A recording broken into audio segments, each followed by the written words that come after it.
La rencontre entre Félix Antoine Tshisekedi et Joseph Kabila Kabange, sénateur à vie, a suscité une vive polémique en RDC concernant certaines dispositions, notamment Ronsard Malonda par rapport à la CENI, ça fait débat, la restructuration de la CENI, mais aussi par rapport, il y a présence, il y a Joseph Kabila Kabange, lors il y a rentrée parlementaire, et qui est un peu interprété de la façon ébélée. On va en parler dans ces cadres, mais aussi le discours, il y a Félix Antoine Tshisekedi du haut de la tribune des Nations Unies, où puis à Sengakina nous soutient, il y a Bélément, casque blé, il y a MONUSCO, Tikarana, nous na est de la République, pour la pallier na paix, na partie où ils ont déchiré par un conflit armé.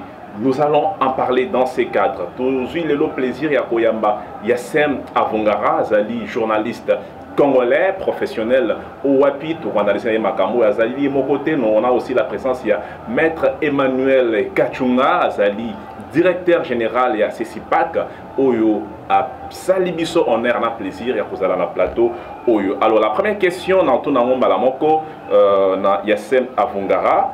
Yassem, d'abord, bienvenue sur ces plateaux. Bonjour à moi, Mboka Vincent Muzungu. Merci beaucoup. Félix Antoine Tshisekedi et Joseph Kabila s'est rencontrés. Polémique dans la RDC. Les gens voudraient savoir, rencontre en haut et l'équipe Mingi. Mais qu'est-ce qui fait que non, mais la tension, la crise n'est pas toujours décrispée? Bon, merci beaucoup Vincent, en tout cas pour cette invitation à CPLI. Parce que ça, on a bien toujours pour répondre à la préoccupation des journalistes et à tout ça. Moi, je pense que la rencontre de Félix Tshisekedi et Joseph Kabila est normal. Bazali na coalition. Jusque-là, c'est officiel. Bazali na coalition entre FCC et Cash. Beaucoup de problème. Mais le problème, c'est que les gens ont depth. Bazali na sima na bango. Certes, il fallait qu'il balanda comportement Oyo, Félix Tshisekedi, Joseph Kabila Bazosa. Mais curieusement, ils ont bon côté.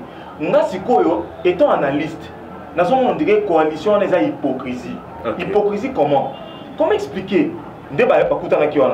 On suppose que après moi, réunion Kozala. Est-ce que je t'informe de Vincent? Oui, que la rencontre FCC ils ont ressuscité. Ils ont ressuscité. Pourquoi ils ont raté alors que vous êtes en coalition? Un moment, d'ailleurs, ils ont qui dans le comité, comité de suivi. En cas de quoi, ils ont ressuscité pendant, je crois, 6 à 7 mois déjà. Ça, la mort de suscité. Alors, rencontre, on a les rencontres, selon l'information de Zanamo, parce que l'Obama a médiaté. Rencontre, on a les remaniements, ils ont dit au gouvernement. Et puis, par rapport à la coalition FCC Cash, attention, nous les camarades. Je crois, dans la rencontre, on a Joseph Kabila, Félix. Il faut pas y aller au Moko parce que nous avons interpellé Bango. Bazalina évolution à Mboka, basimbi tension ya Mboka sur le plan politique, sur le plan culturel, sur tous les plans d'une société. Mais tant que vous écoutez wana, certes faut que ça soit compte rendu. Mais nan nazali censé que ça va compte rendu après rencontre wana. Moutona jusque là zali tête. Autres information ils ont toujours supposé. C'est là ma supposition à battre. Alors tant que vous beaucoup tani wana, après beaucoup tana beaucoup de lobby tension va persister. Et sur là que ils ont une clarté rencontre. Merci donc beaucoup. Il faut revoir ceux qui rencontrent au Salama. Il faut toyer ceux qui salami, et puis les deux. Ceux qui salami, il faut comportement. Il y a deux parties. Échanger, hypocriser Zalaté ou à Betty Félix Koto Chimite ou à Betty Joseph Kabila ou Chimite et Zalaté, batamboula ensemble.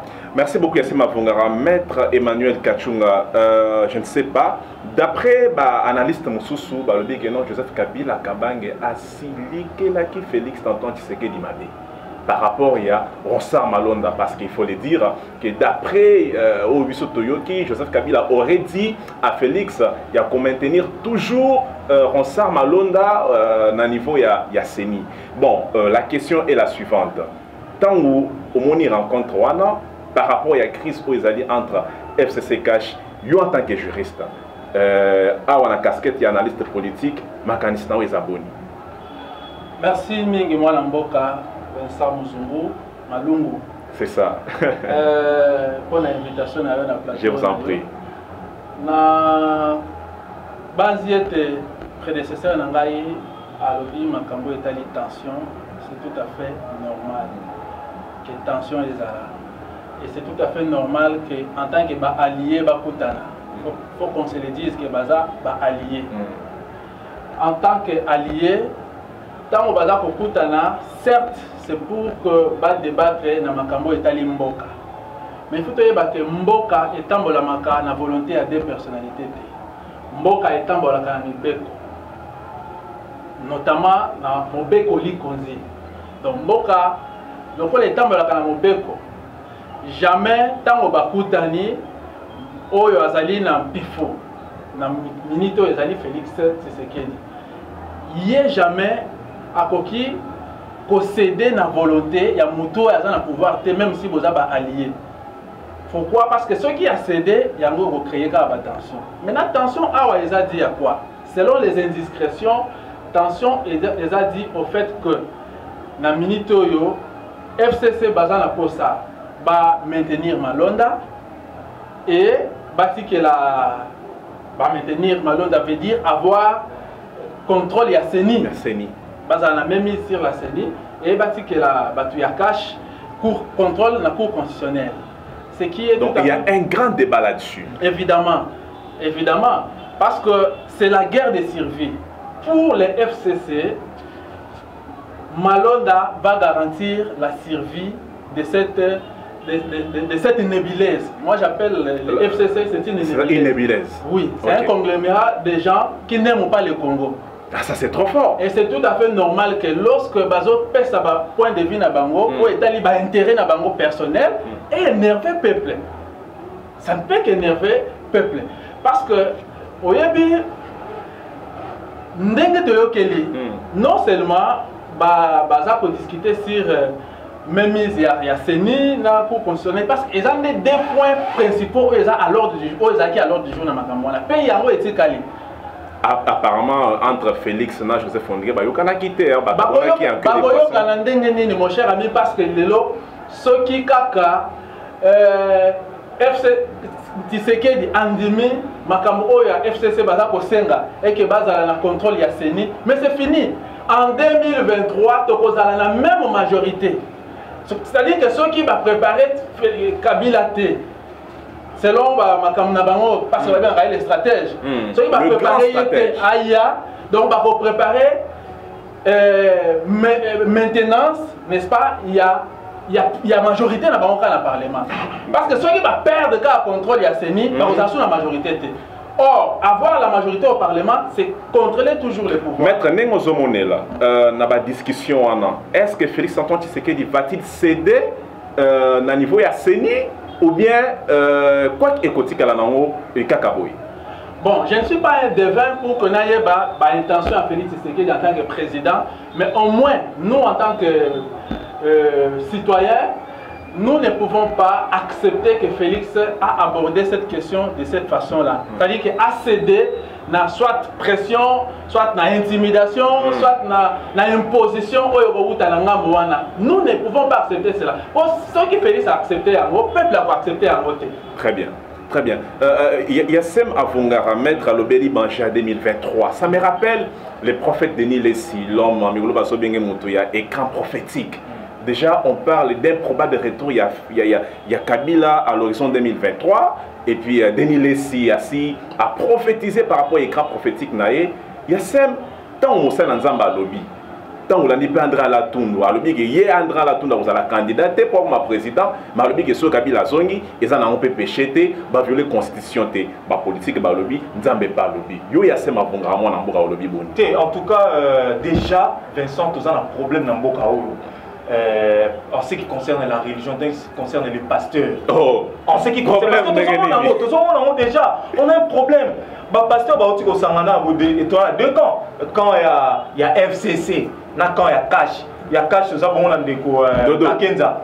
Kakenza, ça dit bon leader, il y a Église des Rebelles. De l'autre côté, on a Sony Kafuta. Dans le lobby Kakenza, pourquoi? Parce que guerre les gens ont balé. Ok. Déjà, Kakenza a Sony. Sony a livré Kakenza. A livré déjà et pas Satan. Satan a validé déjà. Mais c'est quoi le problème, Ezali? Problème, Vincent, Ezali, c'est la honte. Lorsque vous avez quelqu'un comme Denis Lessi, prophète de son état, Azul Babilo Kouana. Mais c'est la honte. Mais c'est un grand prophétique. Non, attendez. Professionnels élèves attendent haut. Et si on peut parler aujourd'hui des hommes crédibles, des hommes de Dieu, tous à la sincère, partout, des hommes de Dieu crédibles, Denis Les a appartenu, on a été. Denis Les Aza, on a été. Non. Aza, on a été pourquoi? Parce que ce qu'on t'a dit, papa, attention, Nzamba Nzambe a ordre, Nzamba Nzambe il y a Boussembo. Tant que nous sommes dans Makambona, ce qu'on t'a dit, Denis Les déjà, il appartient à une famille politique moroboue déjà, comme on a Denis Les. Jamais on va me pour la Félix Tshisekedi. Tu as un écran prophétique. Il y a le Kouta. Il y a le Kouta pourquoi? Parce que au moins je ne suis pas contre eux. Mais climat politique n'est pas avant de le climat, on a coupé le loco. Makamwa Corona, mon mais entre nous soit dit, papa. Kabila a fait plus de 18 ans dans ce pays. Il a fait 18 ans. Qu'est-ce qu'il n'a pas fait au Salomon dans 10 ans, dans 5 ans, papa? Et puis, question Zaboui, est-ce que dans tout ce qui s'est dit pour Kabila, est-ce que Kabila a fait ça pour Azonga? Alobate. Mais attention, Kabila c'est un grand stratège comme Maître Otskoloba. On retourne à un parlement. Et ça me créer maman Nazissi. Kabila a sa stratège. Et a dit que, sur chaque sortie, il a la pagaille. C'est-à-dire, retourne à un parlement et ça message. Et après son retour, il est allé rencontrer Félix Tshisekedi. Vous comprenez? Et puis, selon l'information qui a circulé, c'est lui qui avait demandé l'audience au président Félix Tshisekedi. Alors, on suppose que retour, on a pour le baquet. Parce qu'il ne faut pas oublier, l'information, c'est le parlement, tout. Après Makambouana, Kabila est apparaître. Question Zaboui. Apparition na Yowana. Et ça lit destitution, dans la politique, on ne fait pas de cadeau. Nous devons faire la bataille à pouvoir. Parce que Kabila jusque-là, personnellement, nous sommes en tête à la pose à Zoma. Même tout va pousser et ça va pouler. Oh, il y a bien qui à l'époque, j'avais pas plus de 15 collaborateurs. Bangon de bazo ini papa pour zonga. Mais ce qu'on va voir dans le système, baron moyen la Kabila sala ozonga. Ozonga que attendez, yo nzantale leki na nini papa? Félix ça fait combien de temps? Asali combien de temps papa? Il faut pas comparer le peuple d'abord. Non, le peuple d'abord c'est toute une procédure. Félix, moi je dis président de la République de son état, ayen a tamoro boisa un peu mitigeux. Et ça vous êtes séqueliste? Non, je ne suis pas séqueliste, je suis analyste. Ayen a tamoro boisa papa a eu pouvoir en 2019, OK? 2019-2020. N'est-ce pas souvent il y a eu une crise d'abord au Congo là à Péka avant Félix Akota. Félix Azara, il y a un pasteur. Alors, qui c'est Félix Tshisekedi, a balisé chemin. Papa Roland Dalo, que je salue, un homme de Dieu. Voilà les hommes de Dieu. Voilà les hommes de Dieu qui comprennent. C'est là. Voilà les hommes de Dieu qui comprennent que les hommes de Mboka Félix Tshisekedi a sali pour la population. Très bien. Tant que nous avons ça, pas dans nos continuer. Tant que nous avons le bac, non. Quel écran prophétique. Il a été arrêté dans la prison. Abima Bakanga pour les escroqueries. Aujourd'hui, bien sûr, on a 2000 jours, l'année passée, Azaka Moutou. Mais tant que nous avons Luka, parce que attention, même les hommes de Dieu continuent la politique. La politique, comme utiliser, laissez, donc retourne déjà. Il est instrumentalisé. Et ce n'est pas une bonne prophétie, c'est la prophétie le Kouta. Et la prophétie, il y a le Kouta. Donc, Denis Les c'est l'okoya l'obiwana. Et Zala qui m'a réunion et moi je suis en train d'imaginer, il y aurait une réunion, même si n'est pas parce que dans la politique tout est permis, tous les coups sont permis, papa. Mais gloire à Dieu, tu as les réseaux sociaux, on a une réaction à la population. Rien que les réseaux sociaux. Donc c'est une fausse prophétie et moi je condamne. C'est une fausse prophétie à Semavunga condamne. Merci beaucoup. Maître Emmanuel Kachunga Nazongi Nayo, professeur Mbata, alors qui était pour Kabila Zonga na pouvoir, na Bokonzi, il faut Akufa et puis assez quoi. Tant on a l'anda qui m'ont entré à la Tundo et le réseau banque c'est que nous entré à la Tundo, c'est-à-dire na franc comme pour le Congo, carte magique et Zakaka. Joseph Kabila Kabange, moto les aboué maître. Apparemment, retour ya Kabila. Et ça, déjà, réponse, c'est la carte mon côté, dans la fondamentalité. Ce qui répond, c'est ça. Mais quand on a un peu que l'immo de là-bas, dans Boga Balanda, ce qui Kabila a posé un lobby, toi, parce qu'apparemment, la constitution aussi à RDC, il y a une faiblesse et belée. À vous. Merci mingi mwana mboka. D'emblée, je dirais que la constitution ya mboka na biso eza na ba faiblesse ebelete, sauf que eza na quelques faiblesses. Sauf que ba point fort ya constitution bato balinga ko appliquer yango te. C'est ça le vrai problème. Problème na mboka eza mibeko te. Mibeko ezali mais problème ya application. Et Kabila kozonga na pouvoir, moi je pense que ces débats là pour l'heure, c'est vrai qu'il y a des signes, n'est-ce pas, qui attestent que à Lingia Zalazalakaka, Ndenge Ndekolangai, Aouti Koloba Awa, que présence naïe, n'est-ce pas, dans l'hémicycle, et qui message. Tout à fait.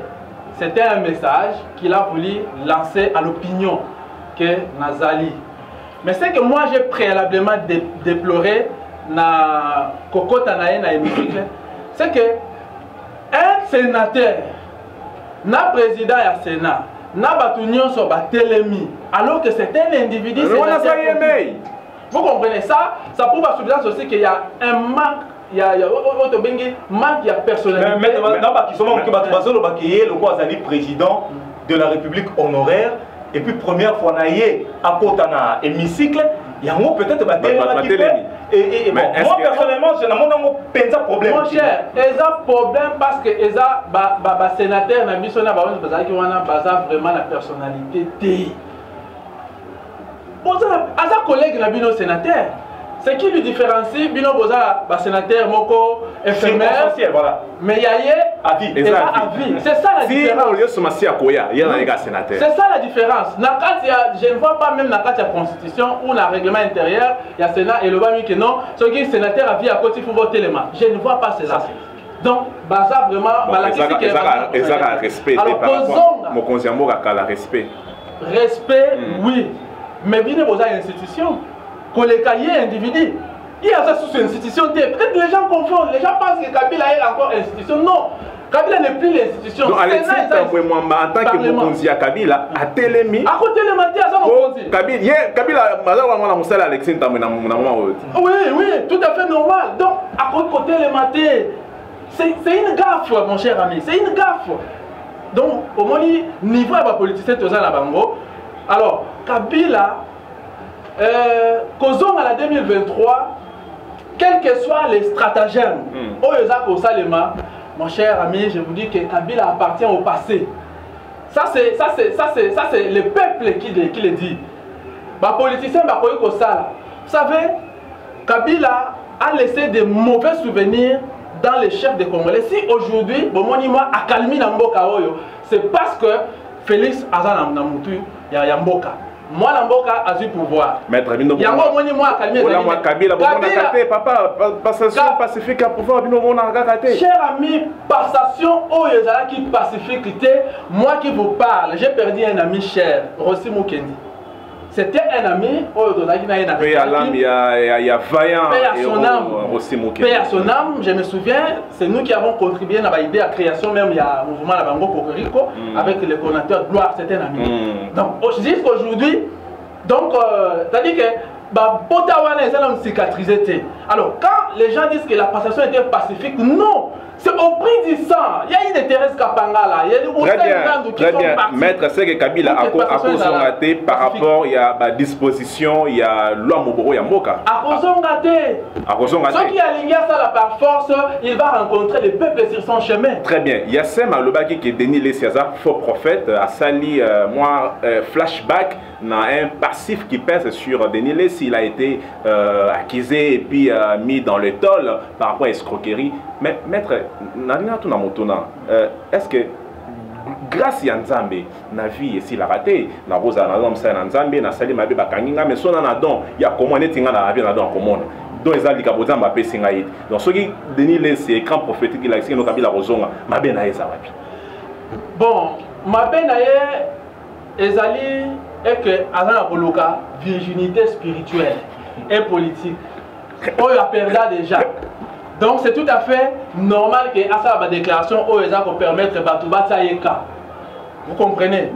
À vrai dire, Makabazo le Bawa Nasa Kondimela Yangote, Non, au moins même Bible lobi mbuma nzete ya malamu okoye bango na mbuma na yango.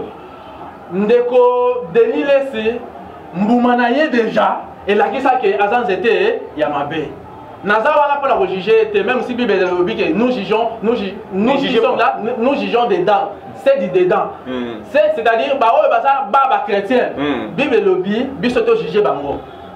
Mais oyo za chrétien te naza na droit ya juger te. Voilà un domaine en Nzambe. Nzambe ne doit juger mon Dieu à sa chrétienté. Pourquoi à sa chrétienté?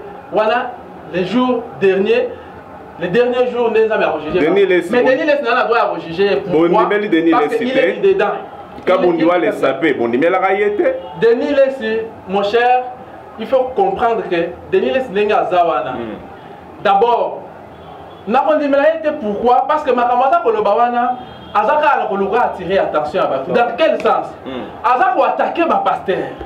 Oyo va participer à ma campagne. Mais en attaquant ma pasteur Oyo, baza soi-disant faux selon lui, il attaque tous les pasteurs congolais. Ce n'est pas la sincérité. Elle est vraie, elle est faux. Or, ce qu'on a dit dans la Bible, problème est Yesu alobi apesi adage apesi parabole o ba bengi parabole ya ivraie na blé. Vous comprenez?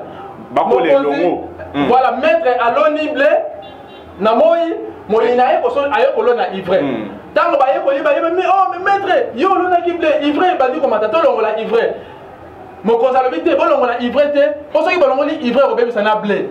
Na minute wana nde Yesu tamba silisi eloko wana abi non mon konzalobi tika yango ekola ensemble n'est-ce pas tango kokola bokolongola ivraie blé ekotika la yango bokotumba ivraie nde Yesu alobi na mokolo ya suka nde bakosala ba ya faux donc na minute oyo toko juger te na ba vrai na ba faux okomi tabana masese okomi tabana ndeko ya sem na moni olingo réagir ouais na lingi na réagir kaka d'abord par rapport ya Denis Lesi par rapport ndenga lobeli makambo ya prophète écran prophétique.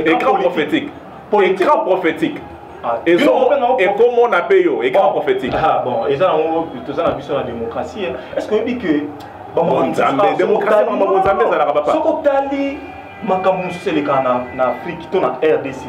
Et ça, pas en Afrique, en RDC, ils ont une exclusivité. Mboka lengi papa. Mboka lengi ya buzoba, faut pas dire ça. Elenga buzoba, ça dit que pasteur la mouiga boé, on nous ça baisse. C'est tout à fait. Nzamba le bio ça en baisse. Non, monsieur. C'est ça alors baka pas na yeba biso de point. Yo za musulman. Et pas biso de point nini. Là c'est des 1.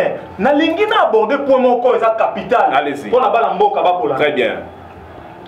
Ça fait pratiquement 2 ans si je me trompe. N'est-ce pas?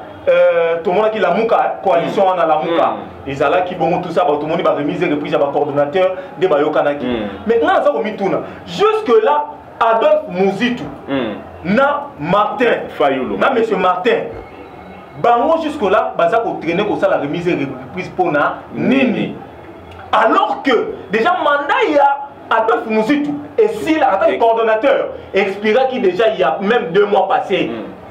Lundi, il fallait qu'il fasse ça là, remise et reprise. Jusque-là, ils sont bloqués. Selon les informations, allez-y, ouais.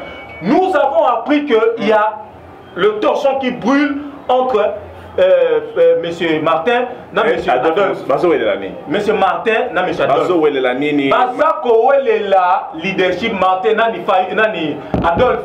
Adolphe Alobi, narcotique à président Motebongate. Narcotique à Moté. Par rapport il y a des avantages on a selon l'information de aujourd'hui. On est ça. Par rapport il y a non officiel mais information officielle.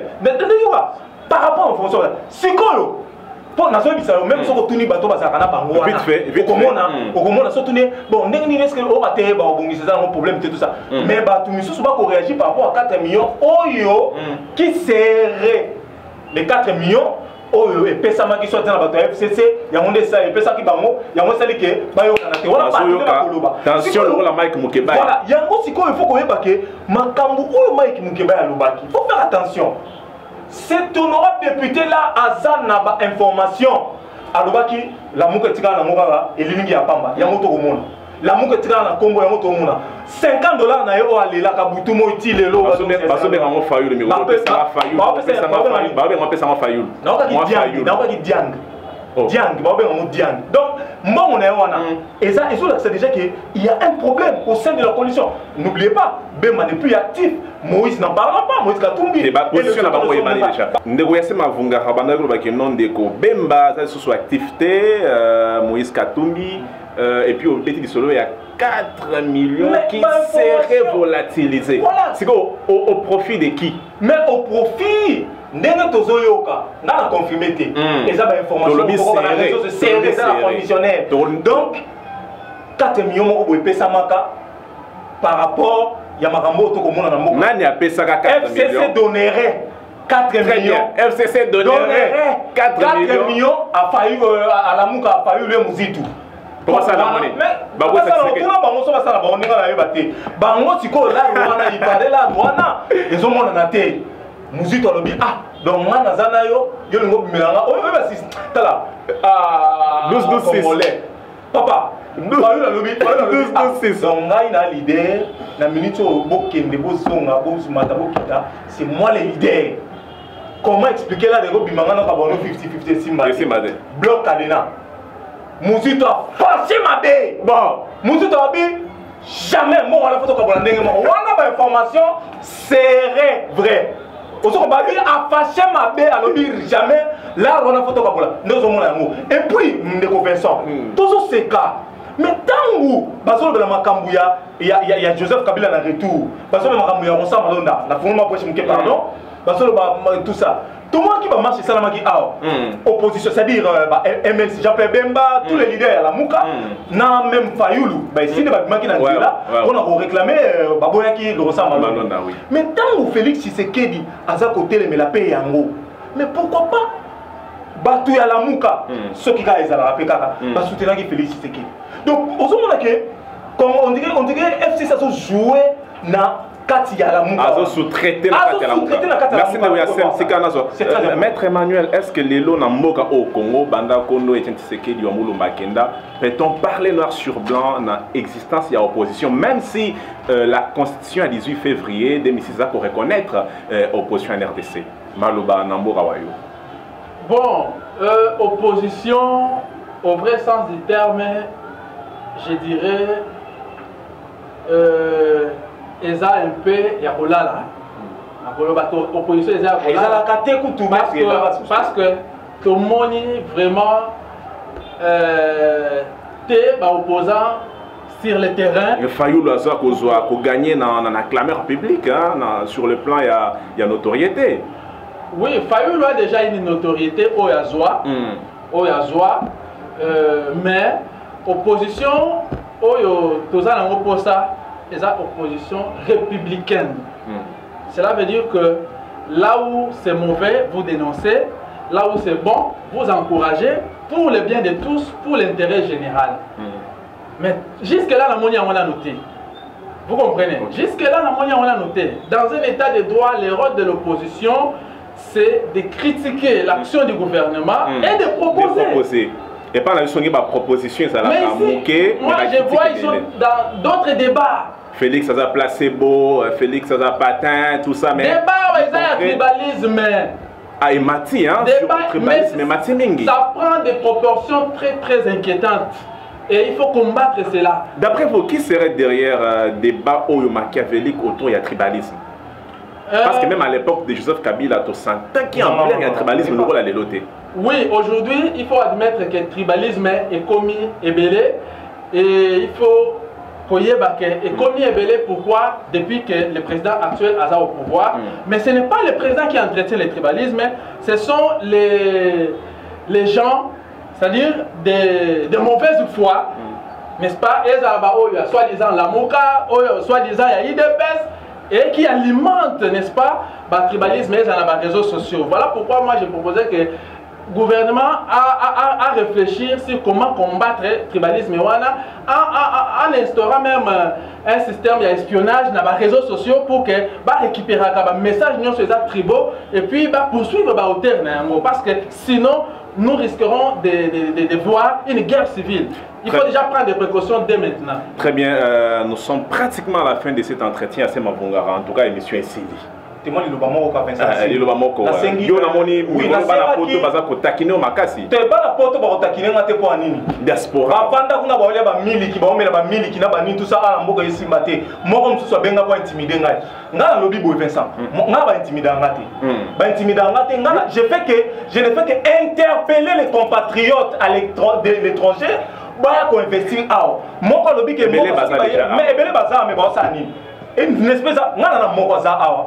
Système nini akobenga mutu moko petit na lukela na chéri moko wana tout ça même bande ko na biso abasi baza ko sala bango mabe aye escroquer asimi zela ki on laisse investir na mboka et donc ça va te pour clôturer na bas bina na senga pardon par rapport ndenge na loba oui senga pardon vite fait en tout cas pardon te na senga pardon te parce que makambo na bébé ça la vérité que bandeko bazo conscience donc pardon exacté te pardon exacté bazo conscience nde baya kutala makambo ana mboka bango soki bazo ba keno mboka ba kata biso ba taxe les belé tout ça yo est-ce que déjà yé pour omeka ba taxe sur les parce que ce n'est plus Kabila c'est Félix Antoine Tshisekedi Tshilombo l'élu de Dieu qui dirige ce pays donc na minute ezali mwana ya Nzambe bazonga Félix Azali de et puis faut yeba Félix Azali ancien diaspora ancien mon apôtre donc il y a une réalité on a très bien apôtre mon na bino ye awa bino na bo soutenir ye bo ko investir abo na mboka bonga très bien c'est bon ndeni pendant que bino molingi merci beaucoup maître un petit mot de la fin pour clôturer l'émission oui le mot de la fin est que nous voulons que le Congo reste uni et indivisible et nous devons nous battre pour préserver son unité et son indépendance parce que le bien de tous en dépend. Maître, merci beaucoup. Yassem, un grand merci. Merci. Chers internautes, mesdames et messieurs, merci de vous abonner massivement sur notre site Vision Plus TV.